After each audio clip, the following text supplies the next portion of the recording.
இப்ப டாடா மோட்டார்ஸ்ல என்ன அப்டேட் அப்படின்னு சொல்லி பார்க்கும்போது, ஜெஃப்ரீஸ் நிறுவனம் என்ன சொல்றாங்க அப்படின்னா, இந்த கம்பெனி அண்டர் பெர்ஃபார்ம் பண்ணும் அப்படின்ற மாரி சொல்றாங்க. டார்கெட் பிரைஸா ரூ. 300 வந்து வச்சிருக்காங்க. ஏன் கீழ இறங்கும்னு சொல்றாங்க அப்படின்னா, இந்த கம்பெனியோட இந்த மத்த பிசினஸ் இருக்கு பார்த்தீங்களா, இங்க ஈவி பிசினஸோ, இல்ல அப்படின்னா பேசஞ்சர் வெஹிக்கிள் பிசினஸோ, அந்த பிசினஸ்ல எந்த ஒரு பிரச்சனையும் வந்து கண்டுபிடிக்கல. இவங்க கண்டுபிடிக்கிற மெயினான பிரச்சனை வந்து ஜாகுவார் அண்ட் லேண்ட் ரோவர்ல வந்து இருக்கு. காம்படிஷன்ஸ் ஹெவியா வந்து இருக்கு. சைனீஸ் ஆட்டோமேக்கர்ஸ்ல உள்ள வராங்க. ரெகுலேட்டரி சேஞ்சஸ் வந்து இருக்கு. டாரிஃப் வந்து இருக்கு. குளோபல் லெவல்ல அன்சர்டனிட்டி வந்து இருக்கு. இது எல்லாமே ஜேஎல்ஆர் பிசினஸ்க்கு நெகட்டிவா வந்து இருக்கு. ஜேஎல்ஆரோட வாரண்டி எக்ஸ்பென்சஸ் வந்து 6.6% ஆஃப் த சேல்ஸ் வந்து பாத்தீங்க அப்படின்னா இங்க ஏத்திருக்கு. ஸோ இது வந்து ஹையஸ்ட் லெவலா வந்து இருக்கு. இதனால வந்து பிரஷர் வந்து இங்க ப்ராஃபிட்ல வந்து வருது. ஜேஎல்ஆர் வந்து அதிகமா இன்வெஸ்ட்மெண்ட் வந்து பண்ணிட்டு வராங்க. லாஸ்ட் ஒரு 3 இயர்ஸ்ல வந்து 10.6 பில்லியன் பவுண்ட்ஸ் வந்து பாத்தீங்க அப்படின்னா இன்வெஸ்ட்மெண்ட் வந்து பண்ணியிருக்காங்க. இன்னும் காஸ்ட் வந்து அதிகப்படுத்துற மாதிரி இன்வெஸ்ட்மெண்ட்ஸ் வந்து நடக்கதான் போகுது அப்படின்ற மாதிரி வந்து சொல்றாங்க. இன்னும் பிசினஸ் வந்து இங்க பெர்ஃபார்மன்ஸ் வந்து சரியில்லை.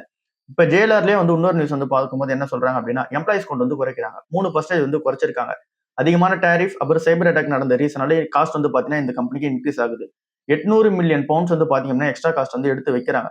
சோ அதனால நிறைய பேர் வந்து பாத்தீங்க அப்படின்னா வேலையை விட்டு அமைச்சிருக்காங்க. வாலண்டரி ரிட்டையர்மெண்ட்டும் நிறைய பேருக்கு வந்து கொடுத்திருக்காங்க.